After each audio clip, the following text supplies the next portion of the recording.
오늘은 요한복음 18장 28절로 40절 말씀 가지고 필라토스의 교활한 판결이라는 주제로 말씀을 나누겠습니다. 필라토스, 개역성경이 빌라도로 되어 있죠. 본디오 빌라도.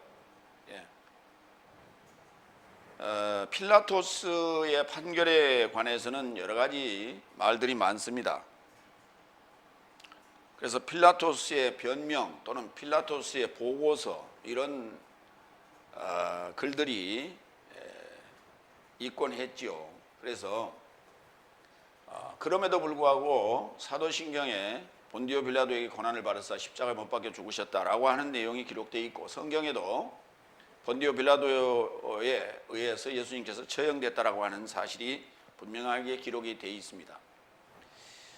본디오 빌라도의 그 아내가 전날 밤 꿈에 뭔 소리를 듣고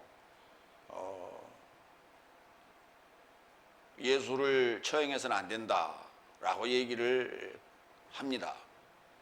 그 얘기에 부응해서 필라토스는 예수를 석방하려고 얘기를 했다, 이렇게 얘기합니다.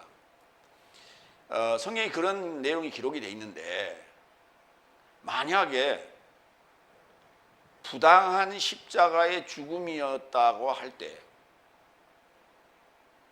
전날 밤 빌라도의 아내에게 현몽한 그 자는 누구였는가? 하나님이었다면 이 예수님의 십자가 사건은 하나님의 계획에서 어긋난 사건이 되는 거예요. 하나님의 뜻에 반하는 일을 하나님께서 빌라도의 아내에게 보여줘서 예수를 석방하게 만약에 했다면 그것은 사단의 전략이지 하나님의 뜻이 아니라는 거예요. 반드시 예수님께서 십자가의 죽으심을 말씀하셨고 또 그 계획대로 예정대로 일을 진행하고 계시는 가운데 있는데, 만약에 빌라도가 아내의 말을 듣고 석방을 해버렸다면 여기는 이상한 데로 흘러가 버리고 맙니다. 그러한 것들을 가지고 빌라도의 어떤 그 마음 등등을 얘기한다라고 하는 것은, 그것은 인간적인 얘기들이지 하나님의 뜻하고는 아무 상관없는 얘기예요. 전승에 의하면 빌라도와 유대인들 간에, 특히 유대 종교 지도자들 간에는 상당한 알력이 있었다. 빌라도는 군인입니다. 총독이고. 그래서 빌라도가 유대 땅, 소위 이스라엘을 아주 강력하게 통치하려고 두 차례 시도를 했다가 결국은 실패를 합니다. 이런 여러 가지 정황들을 볼 때 그 어떤 그들과의 알력에 의한 하나의 행동의 일환이었지 예수를 살리고자 하는 그러한 마음은 없었다. 왜냐하면 그는 총독이기 때문에 군인이면서 정치가입니다. 그래서 자기의 정치 생명을 위해서 수단 방법을 가리지 않고 교활한 술수를 썼을 뿐이지 결코 예수님의 목숨을 생각하면서 예수님의 목숨을 부지하기 위한 그러한 판결을 하고자 했던 것은 아니었다는 사실을 우리는 기억해야 됩니다. 지금 기록에 의하면 로마 역사가 발레루스라는 사람이 태어났을 때가, 예수님이 태어났을 때가 19살이라고 해요. 그자가 이제 예수님께서 33살에 이제 돌아가셨으니까 19 더하기 33을 하면은 42이 되죠. 그쯤에 그 발레루스에 의하여 작성된 제목이 이런 거예요. 예수의 체포와 신문과 처형에 관하여 가이사에게 보낸 본디오 빌라도의 편 보고서라는 제목이 이렇게 긴 얘기입니다. 그러니까 그걸 줄여서 이제 빌라도의 보고서라고 한 내용들이 지금 있죠. 그 이제 우리 홈페이지에도 올려놨는데 필요하면 보시기 바랍니다. 첫 번째, 요한복음 18장 28절로 32절 카이아파스로부터 필라토스 재판정의 송사. 예. 첫 번째 28절 29절 읽겠습니다. 그런즉 저 사람이 예수스를 카이아파스로부터 재판정에 이르고자 인도하여도 새벽이더라. 그리고 저 사람은 더럽혀지지 않고 유월절을 먹으려고 재판정에 이르고자 들어가지 않았다. 그런즉 필라토스가 저 사람을 향해 나와서 언급하였다. 이 사람의 역행하여 무슨 송사를 가져왔느냐. 그 이제 이 장면 그리고 상황을 묘사했는데, 안나스 그 대제사장, 그러니까 전 대제사장이죠. 안나스로부터 신문을 받고, 그리고 이제 카이아파스 현재 대제사장인 카이아파스에게 예수님이 이동을 했는데, 거기에서는 별다른 어떤 신문 과정이 별로 없어요. 그리고 바로 어디로 넘어왔냐? 필라토스의 재판정으로 넘어왔어요. 그러니까 그곳은 법정이란 말을 안 씁니다. 재판정이나 법정이란 말을 쓰지 않았고, 필라토스의 재판정이라는 이제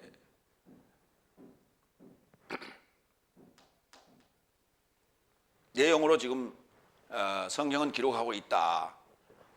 왜냐하면 이 재판정에 와서야 생사의 그 판결이 이루어지기 때문에 그렇습니다.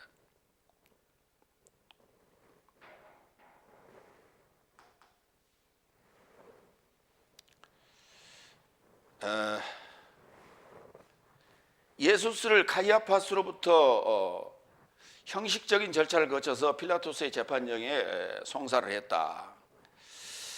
그런데 문제는 유대인 삶은 더럽혀지지 않고 유월절을 먹으려고 재판정에 들어가지 않자 필라토스가 나와서 무슨 송사를 가져왔느냐라고 묻습니다. 그래서 그걸 이제 박석이라고도 하고, 이제 그 재판정 앞에 있는 어떤 그러한 뜰 같은 곳으로 이해를 하시면 되겠습니다. 더럽혀지지 않고 유월절을 먹으려면 유월절 이전이나 유월절이 지난 후에 송사를 했어야 맞습니다. 그래서 유월절과 상관없이 충분한 신문 과정을 거쳐서 예수스를 처형하는 그러한 절차를 거쳤어야 하는 것이죠. 그런데 유월절에 이 일을 집행한 것은 무슨 숨은 저희가 있었다.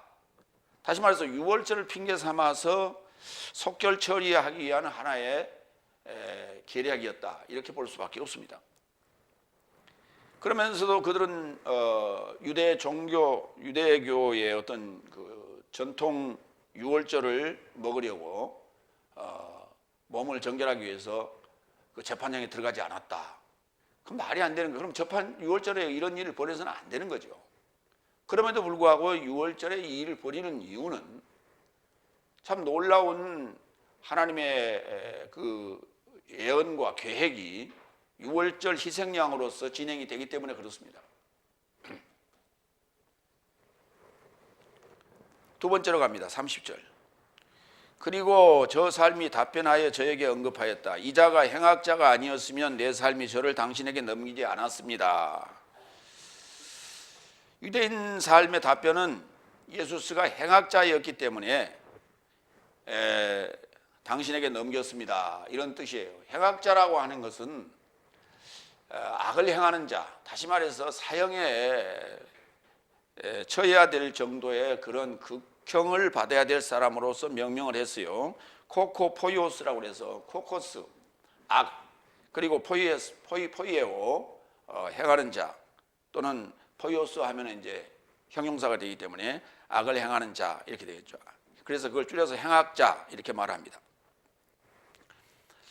이 행악자에 대해서 이제 이 코코포이오스는 합성어인데, 코코스와 포이에오 또는 포이오스의 합성어인데, 요한복음에는 지금 이 단어가 스테파노스 역에는 있고 알란드 역본에는 분리가 되어 있습니다. 그러면 이제 합성어로 쓰인 데는 베드로전서 2장 12절로 15절에 이 기록이 되어 있는데 한번 읽겠습니다. 민족 삶 안에 있는 내 삶의 행실을 좋은 것으로 가지라. 이는 그 안에서 행악자 삶 같은 내 삶에겐 비난하고, 그러니까 행악자 삶은 비난을 받아야 되는 대상이 되겠죠. 좋은 일에서 나서 관찰하는 감시의 날 안에서 하나님을 영화롭게 하려 합니다. 그런즉 주를 인하여 모든 사람 창조물에게 굴복되어라. 뛰어난 자 같은 왕이나 행악하는 삶에는 징벌에 이르게 하고 선행하는 삶에는 칭찬에 이르고, 그로 인하여 보내진 지도자에게도 굴복되어라. 왜냐하면 어리석은 사람의 무지를 선행으로 잠잠케 하는 것이 하나님의 뜻이다. 그러니까 행악자가 사실은 지금 예수님의 행악자가 아니고 유대인들이 행악자고, 또 이 판결을 하는 이도 사실은 행악자에 해당이 되는데, 그것을 선행하는 삶에는 칭찬에 이르고자 그로 인하여 보내진 지도자에게도 굴복되어라. 왜냐하면 어리석은 사람의 무지를 선행으로 잠잠케 하는 것이 하나님의 뜻이다. 그러니까 예수님의 지금 행동은 어리석은 사람의 무지를 선행으로 잠잠케 하는 하나님의 뜻을 이루고 있다, 이렇게 봐야 됩니다. 근데 지금 역으로 예수님을 행악자로 지금 명명하고 있다. 세 번째로 가겠습니다. 31절 32절. 그런즉 필라토스가 저 삶에게 언급하였다. 네 삶이 저를 취하라. 그리고 네 삶의 법을 좇아서 저를 판결하라. 그런즉 유대인 삶이 저에게 언급하였다. 내 삶에게는 아무나 살해함이 합당치 않습니다. 이는 예수께서 죽음을 의도하여 어떤 사망으로 지시하여 언급하였던 말씀이 채워지게 하려 합니다.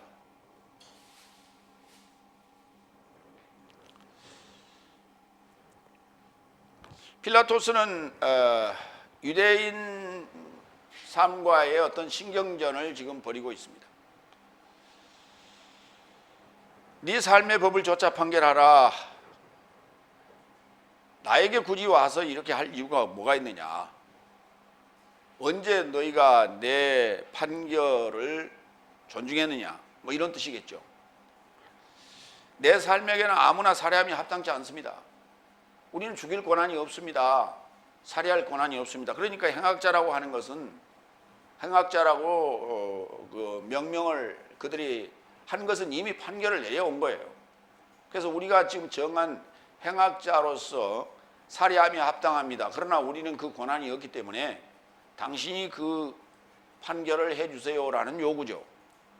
그렇기 때문에 그것을 필라토스가 혼자 독박 쓰기는 싫다는 거죠.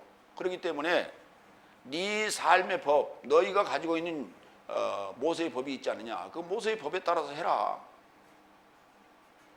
그렇게 얘기하는 거예요. 너희들이 밥 먹듯이 얘기하는 게 그 말 아니냐. 하나님을 대적하고 참남케 하는 자는 돌로 쳐라. 돌로 쳐 죽이라. 너희들 입버릇처럼 하는 그 얘기 아니냐.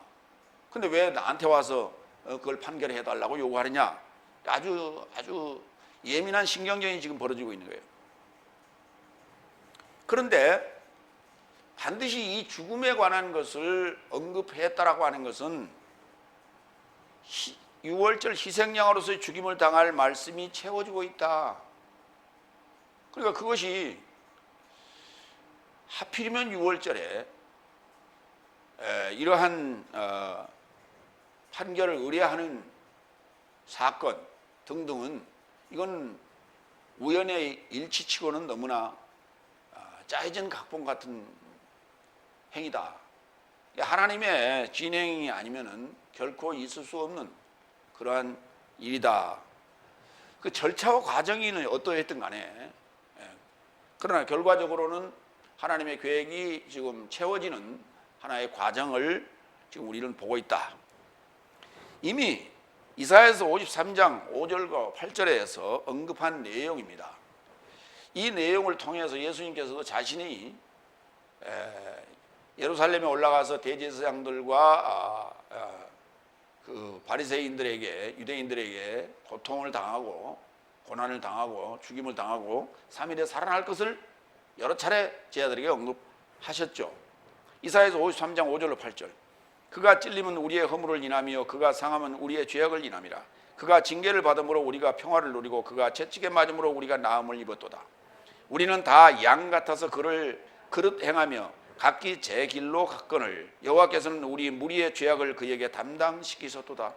그가 곤욕을 당하여 괴로울 때도 그 입을 열지 아니하였으며 마치 도수장으로 끌려가는 희생양과 털 깎는 자 앞에 잠잠한 양같이 그 입을 열지 아니하였도다. 그가 곤욕과 신문을 당하고 끌려갔으니 그 세대 중에 누가 생각하기를 그가 산 자의 땅에서 끊어짐은 마땅히 형벌받을 내 백성의 허물을 인함이라 하였으리요. 그렇게 얘기 안 했을 거란 얘기예요. 마땅히 형벌받을 내 백성의 허물을 인함이라. 누가 그렇게 말했겠어요? 당연히 행악자로서 죽임을 당하는 게 마땅하다라고 생각을 했을 거라는 거죠. 거기 도수장으로 끌려가는 희생양 쉐라는 단어입니다. 우리는 다 양 같아서 할 때는 쫀이라는 단어를 써요. 그래서 일반적으로 양을 얘기할 때는 쫀이라는 단어를 쓰고요. 그 다음에 도수장으로 끌려가는 희생양이라는 단어를 쓸 때는 쉐라는 단어를 씁니다.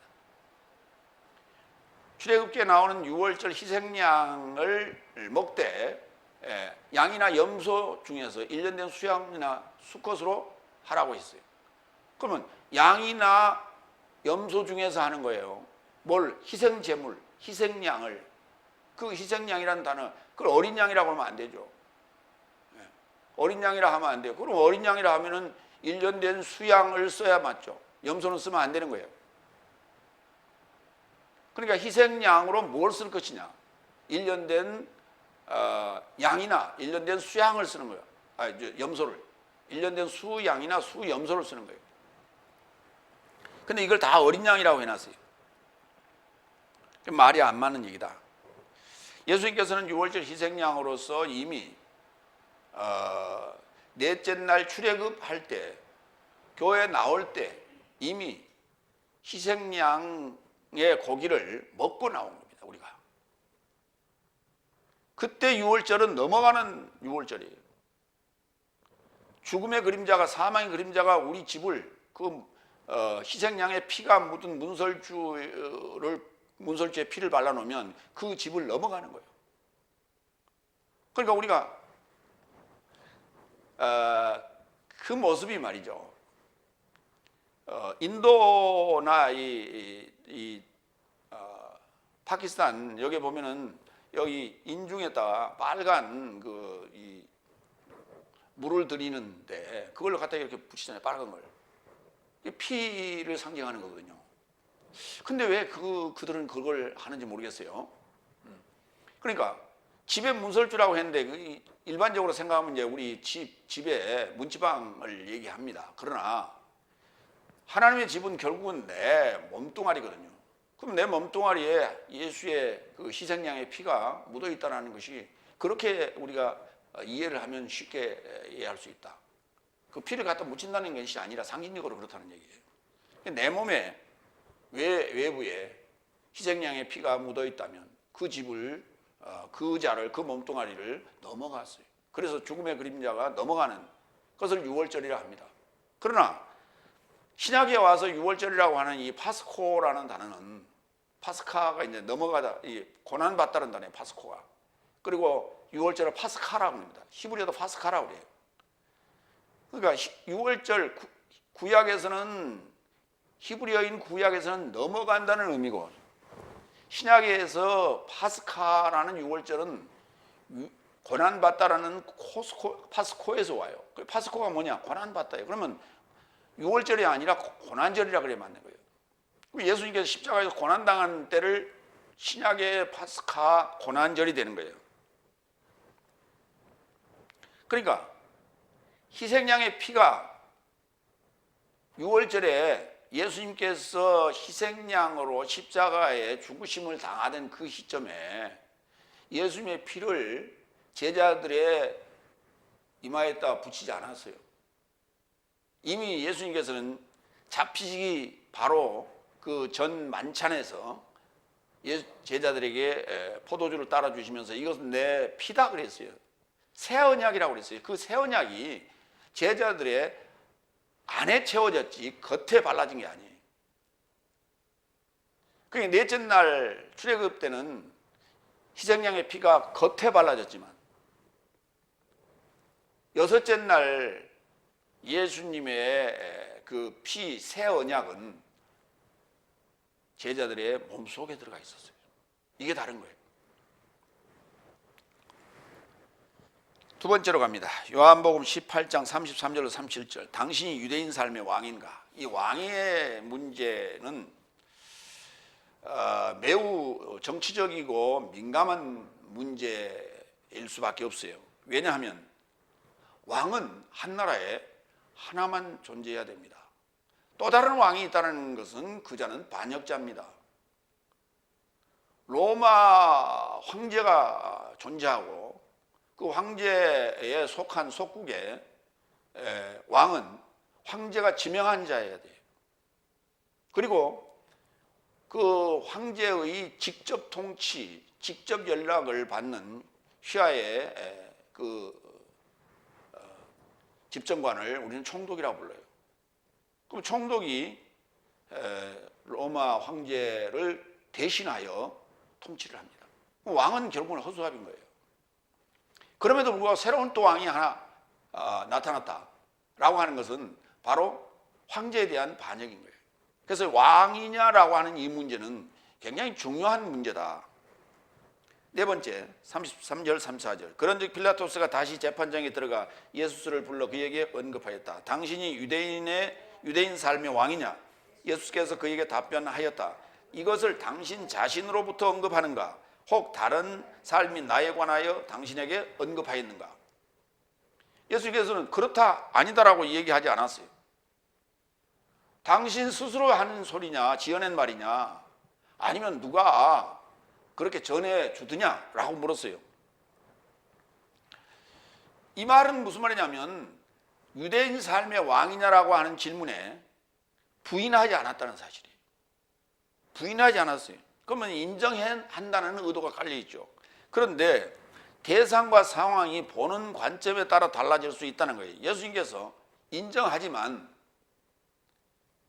너희가 생각하는 그 모반자, 반역자적인 입장에서의 유대인의 왕이 아니라는 말이에요. 네. 만약에 유대인의 왕, 유대인 삶의 왕을 사칭했다면 중벌을 면치 못하겠죠. 그러나 예수님께서는 사칭한 적 없어요. 그러면 참칭을 했다면 이건 코미디가 될 거예요. 사칭이란 말은 거짓으로 속이는 칭호예요. 거짓으로 하는 것, 사기치는 거죠. 그걸 사칭이라 하고, 참칭이라고 하는 것은 분수에 넘치는 칭호예요. 분수에 넘치는 칭호. 그러니까 지금 코로나 사태에 큰 한 획을 그은 신천지 이만희는 두 가지를 다 했어요. 보혜사를 사칭했고, 그리고 격에 맞지 않는 참칭을 했어요. 두 가지를 다 했어요. 그러니까 사칭을 했기 때문에 중보를 면치 못하겠고, 참칭을 했기 때문에 지금 코미디예요. 지금 그 코미디, 웃지 못할 코미디에 사람들은 속아 넘어가고 있는 거예요. 요새 참칭이라는 단어를 모 정당에서 그 추천을 그 국회의원 추천을 받지 못한 자들이 몇 명 나가서 새로운 당을 하나 만들었는데 거기다가 그 무슨 민주당이라고 이렇게 만들어 붙여놔가지고, 그래서 이제 그 모당에서 그 자당이나 자매당이라 이렇게 말하는 그 당에 대해서 참칭이라는 걸 썼어요. 분수에 넘치는 그러한 칭호를 썼다. 이래서 이제 화제가 됐었는데 그런 얘기가 되는 거예요. 다섯 번째로 갑니다. 35절 36절. 필라토스가 답변하였다. 나는 유대인이 아니지 않소. 당신 민족과 대제사장 삶이 당신을 내게 넘겼다. 당신은 무엇을 하였는가? 예수께서 답변하셨다. 내 나라는 이 세상에 속한 것이 아니다. 내 나라가 이 세상에 속하였으면 유대인의 삶에게 내가 넘겨지지 않게 하려고 내 하속 삶이 싸웠으리라. 그래서 이제 내 나라는 여기에 있지 않다. 거기 중요한 단어가 이제라는 단어예요. 뉘인이라는 단어인데요. 그러면 이 말은 무슨 말이에요? 내 나라가 여기 있지 않으면 어디 딴 데 있다는 얘기냐? 이렇게 우리가 이해를 합니다. 그건 굉장히 이 나라 바실레이아라는 단어에 대해서 오해를 하고 있는 거예요. 다시 말해서 이해가 부족하다는 거예요. 네. 내 나라는 세상에 속한 것이 아니다. 그런데 왜 예수님은 여기와 계십니까? 그러면 이 세상에 속한 것이 아닌데 왜 여기와 지금 계십니까? 이 말이 되죠. 이렇게 반문할 수 있겠죠. 그리고 내 나라가 이 세상에 속하 있으면 유대인 삶에게 내가 넘겨지지 않도록 내 하속 삶이 싸웠으리라. 내가 유대인, 이 땅 위에 있는 유대인의 왕이라면 내가 하속도 거느리고 내 민족 그 백성도 있을 거 아니냐. 그들이 가만히 있겠느냐 그 말이에요. 그래서 이제 내 나라는 여기에 있지 않다 그랬어요. 이제라는 단어를 썼어요. 우리 개역 성경 볼까요? 이게 이제라는 단어가 있는가? 18장 36절. 내 나라는 이 세상에 속한 것이 아니다. 만일 내 나라가 이 세상에 속한 것이었다면 내가 종들이 와서 싸워 내 나로 유대인들에게 넘겨지지 않게 하였으리라. 이제 내 나라는 여기 써놨어요. 이제라고. 이제라는 단어가 굉장히 중요한 단어예요. 이제 내 나라는 여기에 있지 않다는 거예요. 그러면 이제까지는 여기 있었다는 얘기예요. 내 나라가. 그럼에도 불구하고 35절에 36절에 한 내용은 안 맞아. 앞뒤가 안 맞는 얘기예요. 내 나라가 여기 있었다면 이제 전까지 지금까지 내 나라가 여기 있었다면 내 하속상 내 백성이 나를 옹호했을 거 아니야. 했어야 되지 않느냐 라고 말씀하는데 해야 되는 것이죠. 실제로는 이게 아리송한 얘기예요.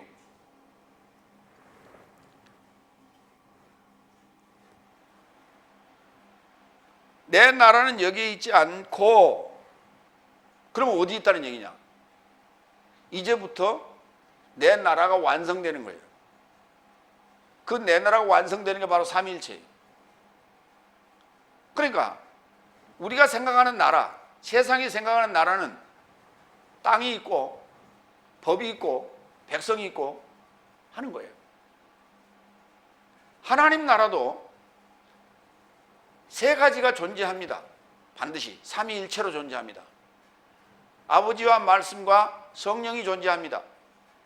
그리고 물과 피와 영이 존재합니다. 그렇게 삼위일체로 존재하는 그 나라를 예수님께서는 말씀하고 계시는 거예요. 그런데 설명을 안 해주셨어요. 설명을 안 해주니 알아들을 리가 없죠. 그리고 마태, 마가, 누가, 요한 복음서를 써놓으면서도 그거에 대해서 설명을 하지 않았어요. 그렇기 때문에 하나님의 나라 또는 하늘들의 나라를 상상하게 됐던 거예요. 어딘가 이 땅이 아닌 어딘가에 존재할 거라고 상상하게 만들었던 거예요. 그래서 그 상상의 나래를 펴고 그것을 사모하고 그리고 하면서 환상을 보고 허영을 보고 그리고 그것을 가지고 설파를 하고 애언을 하고 그리고 그 상상의 나래에 함께 동조하면서 추종하고 종교화되어 왔던 거예요. 지금까지 기독교는.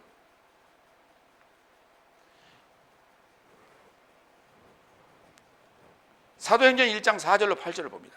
이 상황과 요한복음 18장 36절과 연관해서 보시기 바랍니다.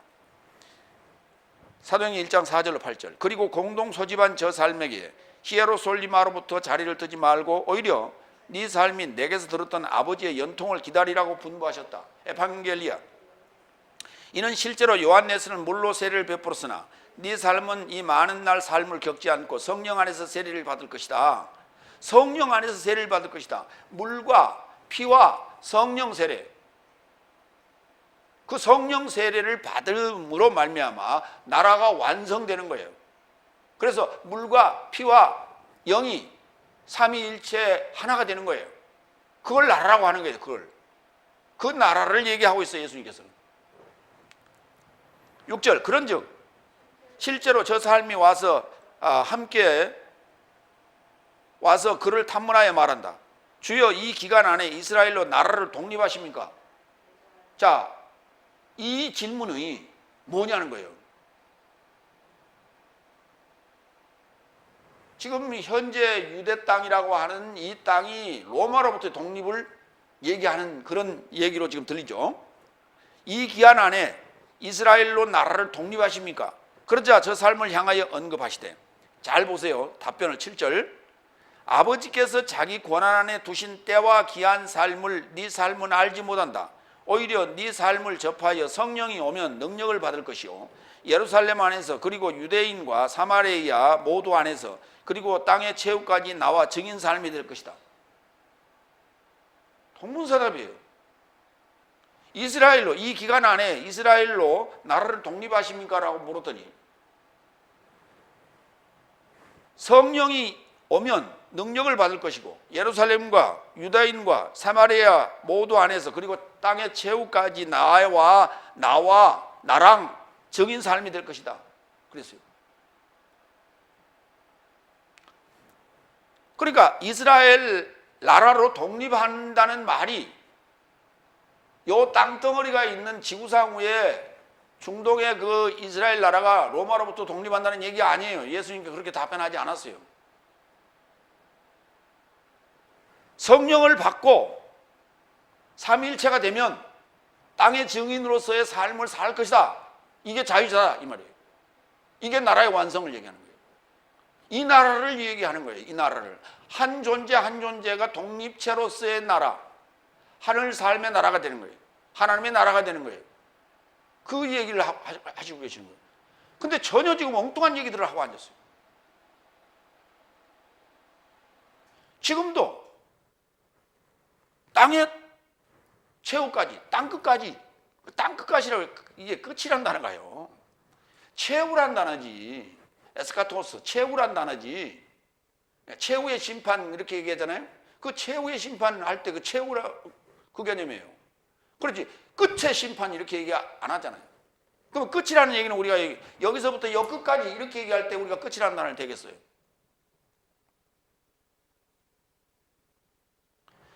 여기서부터 여 끝까지. 그러면 땅 끝까지, 그러니까 땅의 끝이 어디가 있어요? 그랬더니 네가 서 있는 곳에서 한 바퀴 싹 돌면 거기가 끝이다. 말이야, 막걸리고 그게. 그런 말장난을 만들고 있단 말이죠. 그런 얘기 아니에요. 에레치의 최후까지. 에레치의 최후는 어디예요? 불 속에 들어갈 것이냐 말 것이냐 이거죠. 그 땅이 저 땅이 아니란 말이에요. 우리가 밟고 다니는 땅을 얘기하는 게 아니란 말이에요.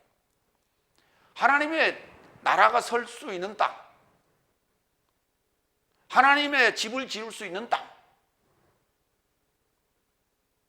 하나님의 집은 내 안에 짓고 내 안에 세우는 거지, 저 예배당 짓는, 교회 건물 짓는 저 땅을 얘기하는 게 아니에요. 그러니까 땅이라는 개념이 이미 구약에서는 땅의 소유의 개념을 개인의 개념으로 보지 않았어요. 희년이 되면은 그 땅을 돌려줘야 돼요. 저당 다 붙든 샀든 돌려줘야 돼요. 그래서 땅의 개념이라고 하는 것이 저 일반적인 땅으로 보더라도 개인의 소유 개념으로 보지 않았어요.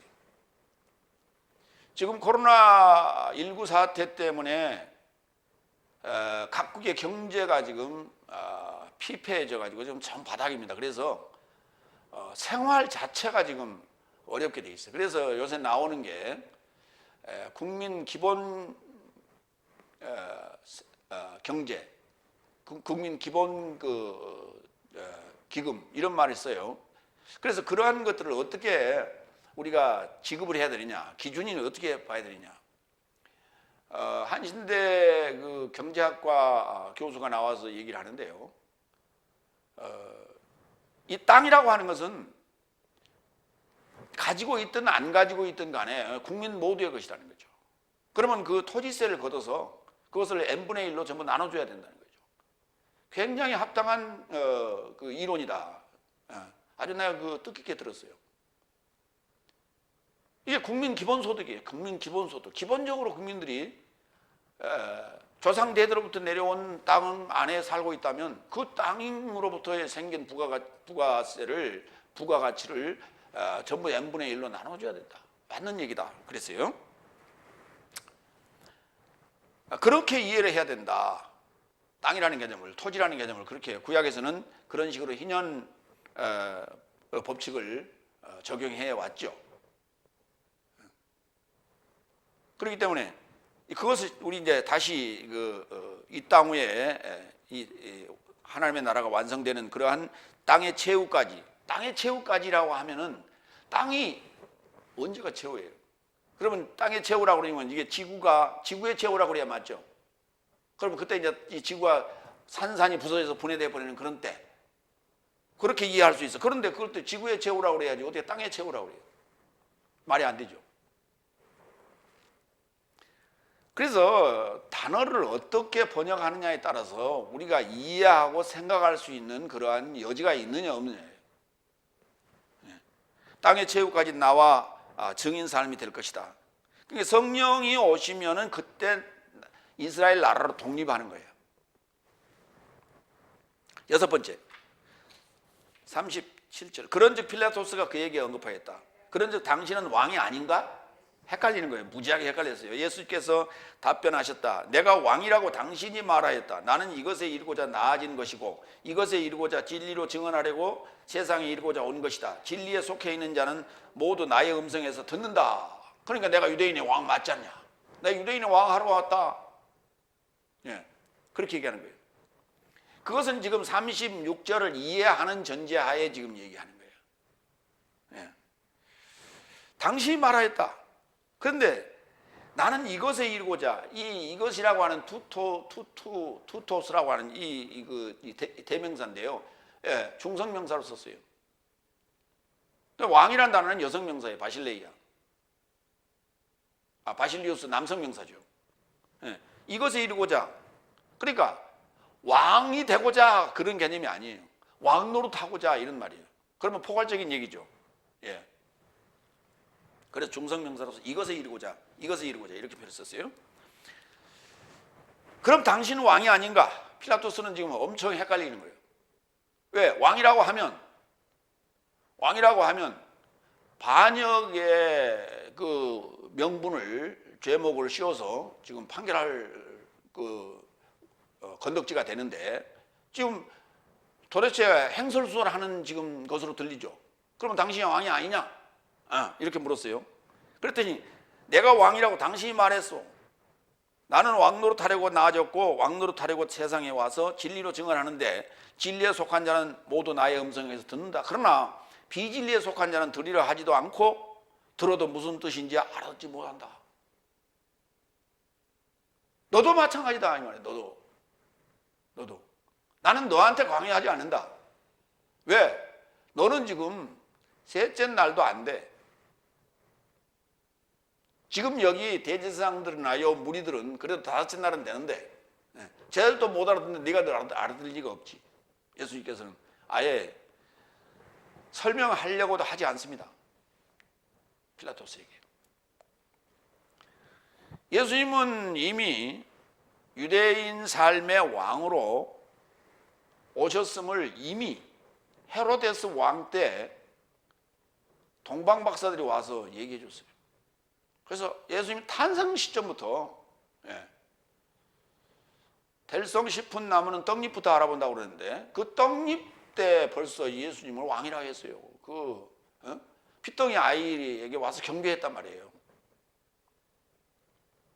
그러니까 예수라고 하는 하나의 인물론으로 우리가 성경을 봐서는 안 된다는 거예요. 예수님의 탄생, 천재의 탄생이다.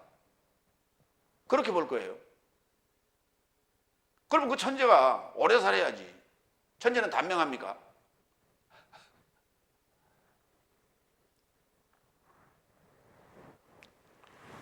마태복음 2장 1절 2절. 그래서 예수께서 왕 헤로데스의 날 만에 유대 베들레헴 안에 낳게 되셨는데 보니 박사 삶이 동방으로부터 히에로솔리마에 이르고자 다가와서 말하되 유대인 삶의 왕으로 출생되신 이가 어디 계십니까?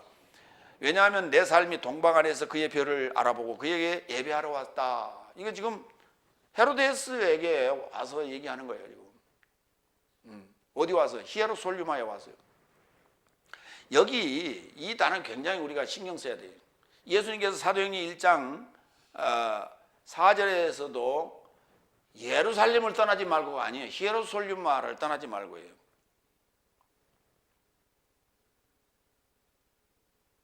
히에로솔리마라고 하는 개념은 히브리서 개념이에요. 예루살렘이라는 것은 지금 이거는 바벨론적 언어의 표현이에요. 오늘 여기 지금 마태복음 2장 1절에 여기 히에로솔리마에 이르고자 동방박사들이 왔다는 것도 이거 히에로솔리마가 중성명사예요. 중성명사에 왔다는 것은 이 사실을 알리는 데 목적이 있는 거예요.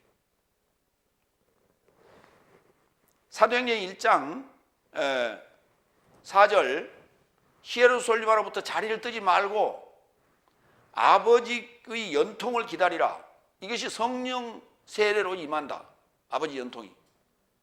그 아버지 연통이 받게 되는데 이걸 아버지 연통을 받는 것은 성령이 임하면 이 연결된 소식이 이해가 되어지는 거예요. 이게 받는다는 말이에요. 근데 그 히에로솔리마에 머물러야 돼요.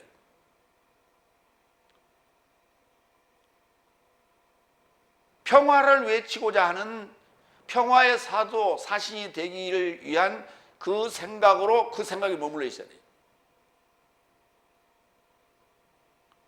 그곳에 평화의 사도로 평화의 희생양으로 오시는 거고 평화의 사도로 이제 증인 삶을 살게 되는 거예요. 성령을 받게 되면. 그러니까 예수님께서 출발 시점이 히에로솔리마예요. 탄생하는 그 출발 시점이 히에로솔리마에서 예수님의 생애가 6째 날 끝나고 다시 사도행전 1장 4절에 히에로솔리마를 떠나지 말고 아버지의 연통을 받고 나가는 거예요. 이건 7째 날을 사는 거예요. 그러니까 예루살렘이 아니란 말이에요. 예루살렘이란 표현은 바벨론식 표현이에요.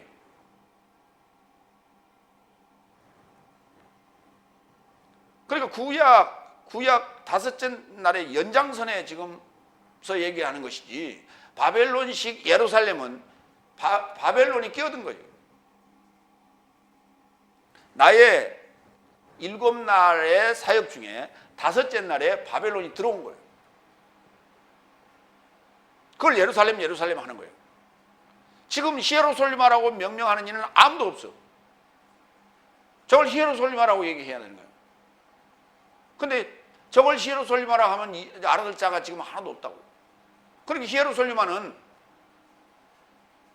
예수님께서 말하는 하늘 삶의 나라요 하나님의 나라가 완성되는 하나의 개념이에요. 여기 왕이라는 단어와 나라라는 단어는 같은 동사에서 출발합니다. 바실리오, 왕노릇하다, 다스리다, 통치하다라는 단어에서 만들어지는데 그 바실리오라는 단어에서 바실레이아가 되면 나라가 되고 바실리우스가 되면 왕이 되는 거예요. 무엇이 다스리냐는 거예요. 내가 스스로 왕노릇하는 거예요. 이게 독립국가예요. 예수님 왕 중에 왕이에요. 나라는 왕을 만들어 주시는 왕이라고요. 황제란 말을 쓰지 않았어요. 그러니까 나라라는 개념을 세상에서는 땅덩어리가 있고 국민이 있고 법이 있는 곳을 나라라고 해요. 그 개념을 하나님의 나라에 딱 적용해라. 그러니까 하나님의 나라에는 세 가지, 3요소가 뭐냐? 왕 중에 왕이신 나라는 아버지와 말씀과 성령이 삼위일체요. 그게 3요소로 돼 있고, 그 다음에 왕 중에 왕은 그렇고 그 왕에 해당되는 그 제자들은, 사도들은 뭐냐? 물과 피와 영으로, 이 3요소로서 삼일체. 이게 나라예요. 마태복음 4장 23절, 그리고 9장 35절, 24장 14절, 이 세 구절에 우리는 초점을 맞춰야 된다. 나라가 나올 때. 그리고 예수께서 갈릴라야 전체 저 삶의 회당 안에서 가르치시며 나라의 복음을 선포하시며, 천국 복음이 아니에요. 나라의 복음이에요. 토 유앙겔리온 테스 바실레이아스, 바실레이아가 소유격이 되면 바실레이아스가 됩니다. 그러니까 바실레이아스의 복음이에요. 나라의 복음이에요. 천국 복음이 아니에요. 천국 복음은 하늘 삶의 나라예요. 해 바실레이아 톤 우라누스예요. 우라누. 하늘 삶의, 하늘이 복수예요. 하늘 삶의 나라예요. 하늘 삶을 사는 나라예요. 땅 삶을 사는 나라가 아니라 하늘 삶을 사는 나라예요. 그걸 우리는 줄여서 천국이라고 했는데, 이 나라의 복음을 선포하시며 백성 안에서 모든 병과 모든 약한 것을 치유하시며 돌아다니시더라. 활보하시더라. 마태복음 9장 35절, 마태복음 24장 14절, 마태복음에만 특별히 이 나라의 복음이 언급되어 있고, 천국이란 단어도 마태복음에만 있어요. 나머지 세 복음에는 하나님 나라라고 되어 있고, 하나님의 나라, 다 같은 개념입니다만은, 하늘 삶의 나라, 천국이라는 단어는 하늘 삶의 나라예요. 그래서 나라의 복음이라는 단어에 대해서 우리가 신경을 써야 되는데, 전혀 이것을 천국 복음이라고 뭉개버렸어요. 그러고 천국은 어디 있냐고, 저기 어디 있대. 누가 가봤냐 그랬더니 봤대. 언제 봤냐, 어떻게 봤냐 그랬더니 환상 속에 봤대. 그걸 어떻게 객관화시킬 거냐고.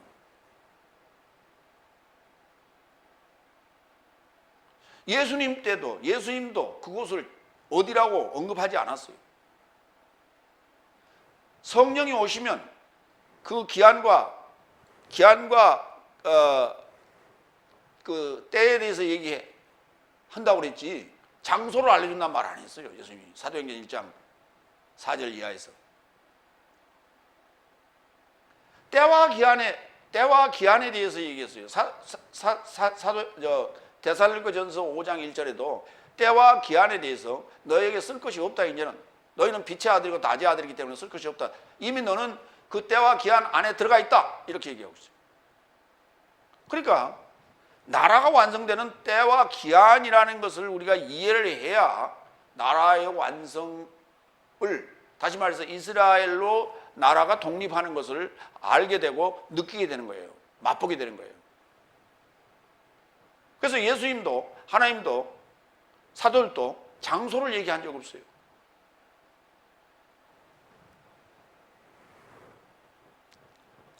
요한복음 18장 30절, 38절로 40절, 세 번째, 나는 원인을 하나도 발견하지 못하겠다.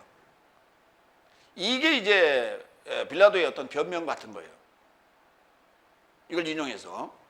그래서 빌라도가 예수님을 풀어주려고 애를 썼다, 노력했다.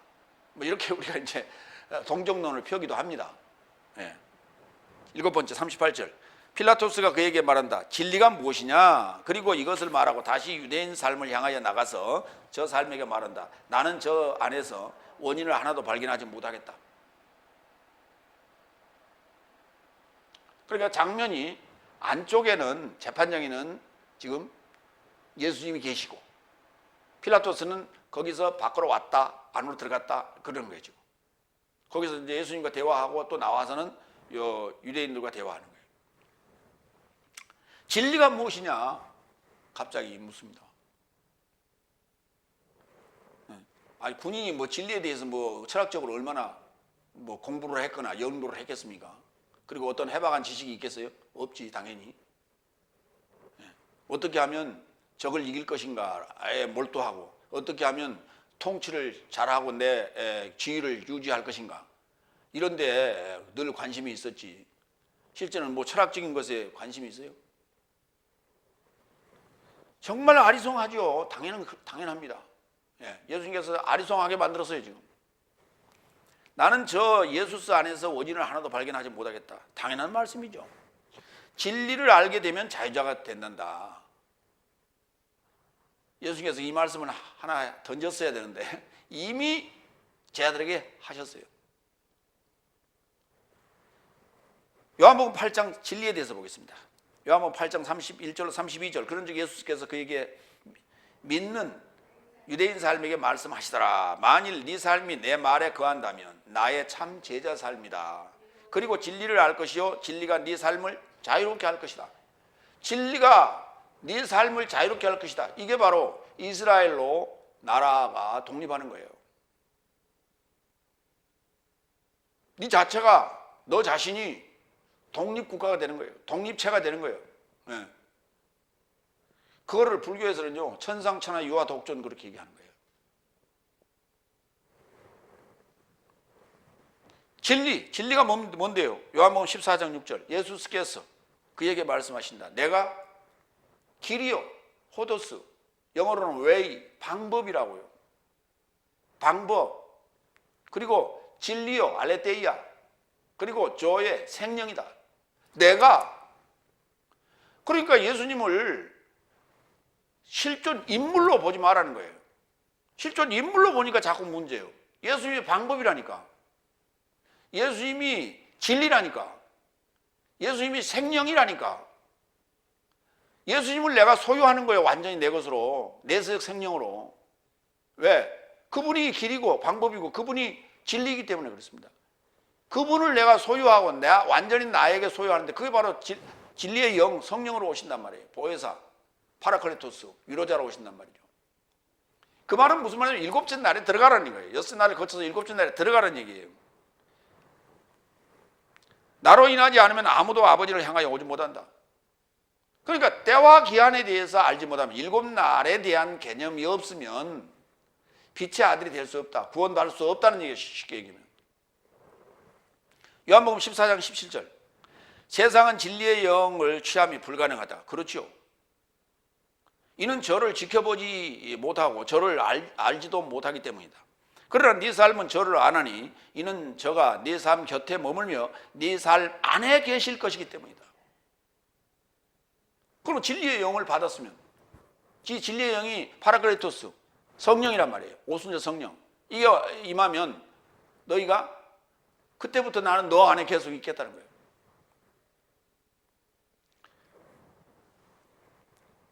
그러니까 아까도 초대에 얘기했지만 6월절 넷째 날 6월절은 예수 그 희생양의 피가 여기 문설주에 이렇게 찍혀 있어요. 근데 여섯째 날 희생양의 피는 새 언약으로 내 안에 들어왔어요. 이 들어온 이 언약이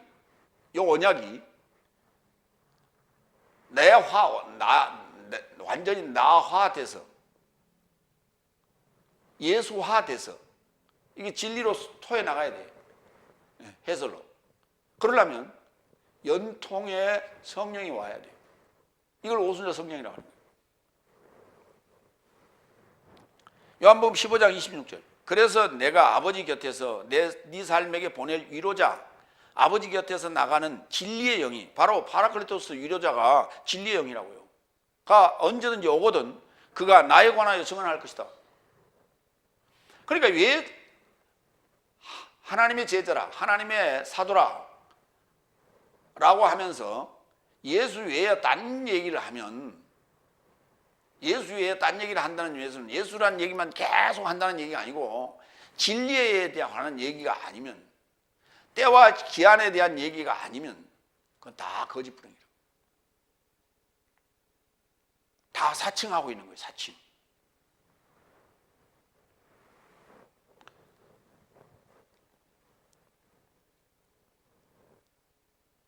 그러니까 반드시 히에로솔리마에 머물러야 돼요.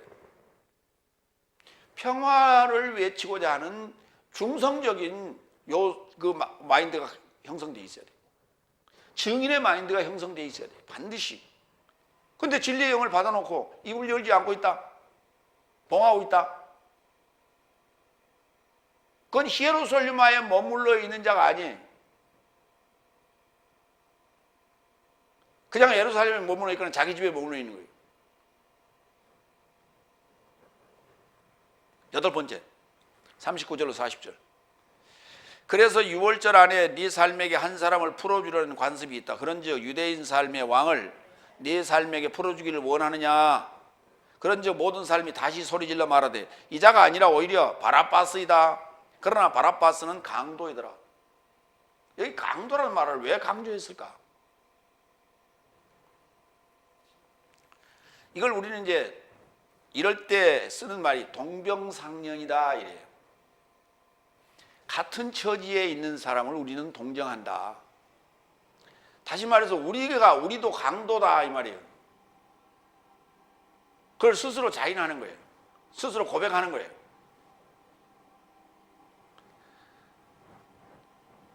유월절 안에 한 사람을 풀어주는 관습이 있었는데 그거를 우리가 일반적으로 요즘 얘기를 하면요 특별사면이라고 그래요.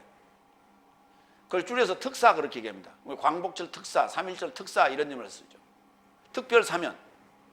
그러니까 유대 땅에는 유월절 특사가 있었어요. 유월절 특별사면이라는 관습이 있었어요.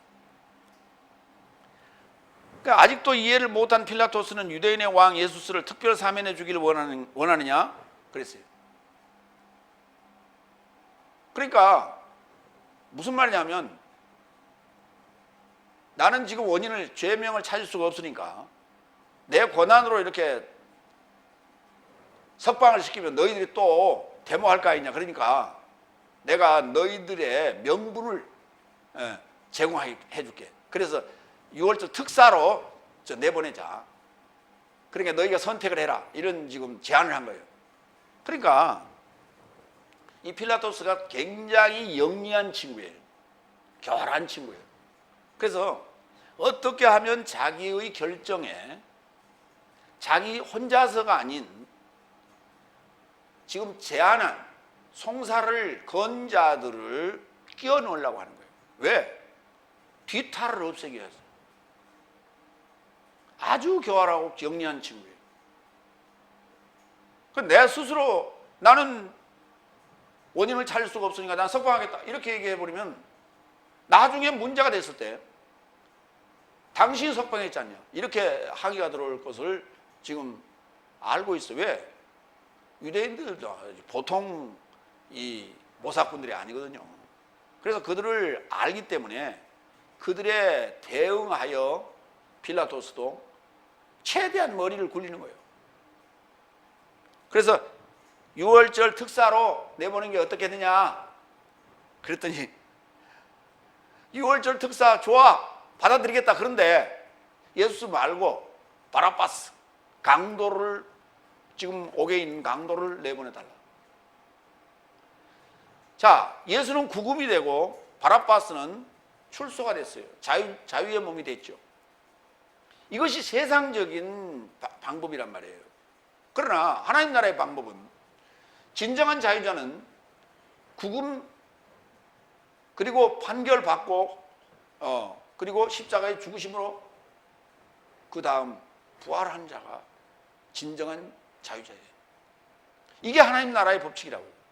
이 법칙을 알 방법이 없으니까 그들은 이 기회에 예수도 죽이고 바라바스 우리 동지도 출소시키고 추록시키고 일거양득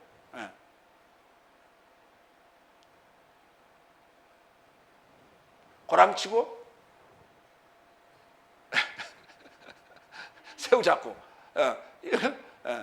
누이 좋고 매부 좋고 이런 식의 참 양수겹장을 둔 거예요. 바라바스라고 하는 단어는 참 이 단어가 재밌는 게 바라 할 때 바는요 아들이라는 히브리어고 그 다음에 아빠라는 헬라어 두 단어가 합쳐진 거예요. 아빠라는 단어도 히브리어죠, 사실은. 네. 네. 그러니까 바르, 아빠스, 바르, 아빠스. 그러니까 아빠의 아들. 그렇죠. 아빠의 아들이지. 그러면 아빠의, 그렇죠. 아빠의 아들도 있고 엄마의 아들도 있죠. 예. 아빠의 아들도 있고 엄마의 아들도 있어요. 그러니까 만약에 엄마가 이혼해서 재가를 했어요. 애들 데리고 재가를 하면 엄마의 아들이죠. 아빠의 아들은 아니잖아요. 예. 근데 아빠의 아들이에요. 엄마는 안 계신가 봐요. 글쎄요. 참. 그래서 아빠 밑에서 커서 이렇게 이런 강도가 됐나 봐요. 엄마 밑에 컸으면 또 다른 뭐가 될 수도 있었는데 이름을 그렇게 지었어요. 아빠의 아들. 아빠의 청춘이라는 단어는 있는데 우리나라 말에. 예. 강도에 대해서 좀 살펴보겠습니다. 강도는 레스테스라고 그래요. 레스테스. 그러니까 강도라는 말은 굉장히 어감이 세죠. 우리말로는. 그런데 헬라어로는 그렇게 어감이 세질 않아요. 레스테스. 요한복음 10장 8절. 모든 삶이 나에 앞서 왔으니 도적이며 강도이다. 오히려 양 삶이 저 삶에게서 듣지 않았다. 굉장히 중요한 얘기예요. 요한복음 10장 8절.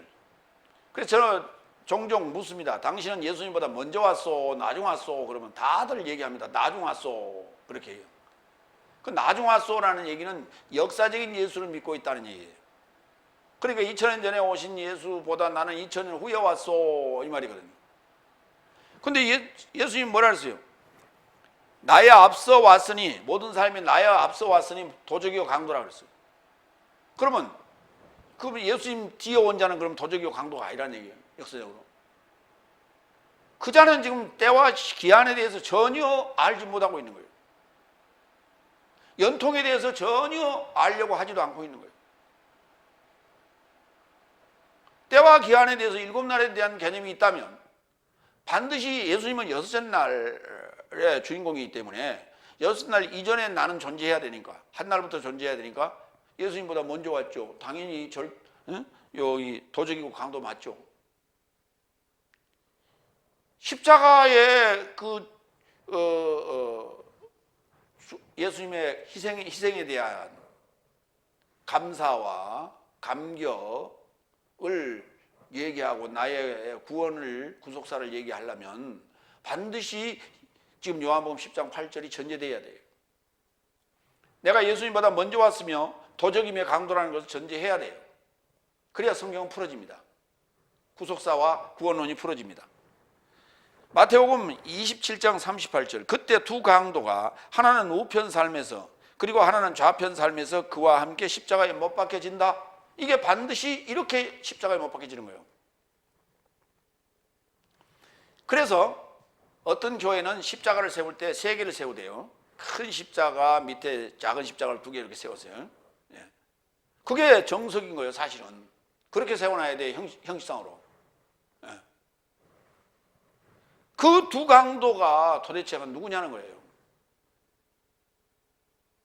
왜 강도가 그때 하필이면 거기에 그러니까 강도가 여럿이 지금 잡혀 있다가 바라바스는 석방이 되고 두 사람은 그때 죽었나 봐요. 그렇게 되는 것 같은데 사도 바울이 갈라디아서 2장 19절로 20절을 이렇게 써놨어요. 왜냐하면 나는 법으로 인하여 법으로 죽었나니 이는 하나님으로 살고자 합니다. 여기 법으로라는 단어와 하나님으로라는 단어는 역격입니다. 그러면 그걸 역격이라는 것은 의로로 번역도 되고 에게로도 번역이 돼요. 그럼 에게로 한번 넣어볼까요? 나는 하나님의 법에게 인하여 법에게 죽었나니 이는 하나님에게 살고자 합니다. 말이 안 돼요. 말이 안 됩니다. 그러니까 의로로 해야 돼. 나는 법으로 인하여 법으로 죽었죠. 법에 의하여 죽은 거예요. 그러니까 뭘로 살고자 하느냐? 하나님으로 사는 거라니까. 죄인으로 죽고 의인으로 사는 거예요. 의인은 하나님밖에 없어요.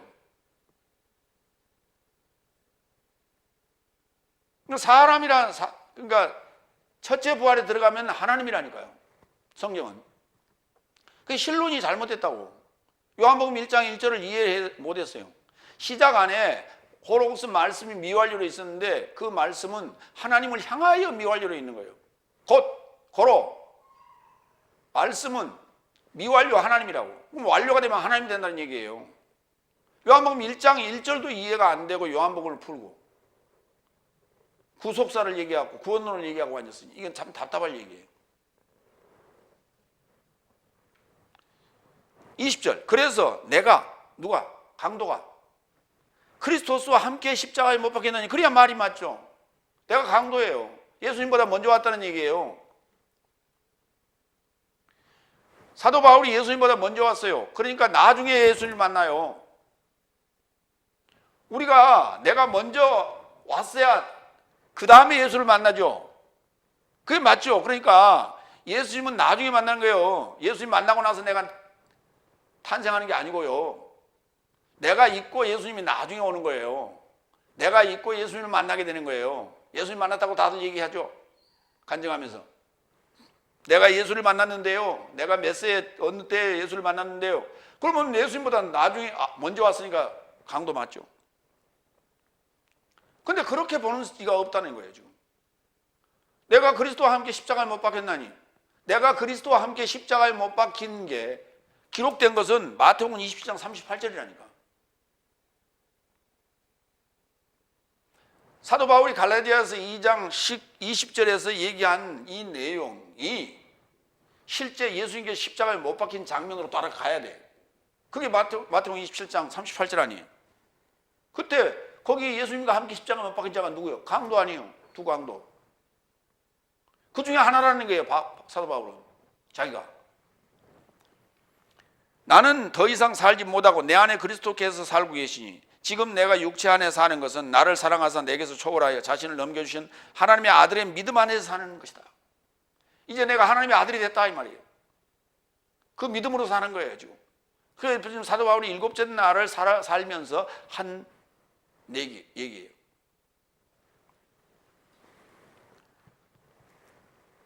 세상의 자유자는 건물 옥에 갇히지 않고 출소하는 거예요.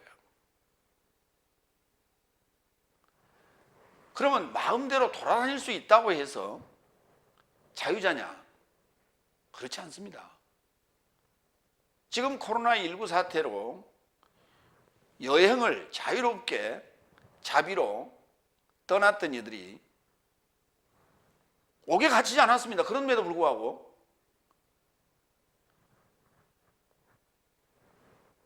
나라의 입구를 막아버리니까 꼼짝달싹 못하는 옥에 갇히게 되는 상황이 되는 거예요. 자기들은 자유자라고 자유롭게 여행 갔는데 옥에 갇히는 신세가 됐어요. 그래서 우리나라에 연락을 하는 거예요. 우리 좀 데려가 주세요. 그래서 페루에서도 지금 전세기를 동원해서 데려오고 이탈리아에서도 데려올 거랍니다. 그러면 국내에 들어왔어요. 자유자가 됐나요? 또 2주 동안 격리해야 돼요. 그럼 나오면은 자유자가 됐습니까? 우리는 자유롭습니까?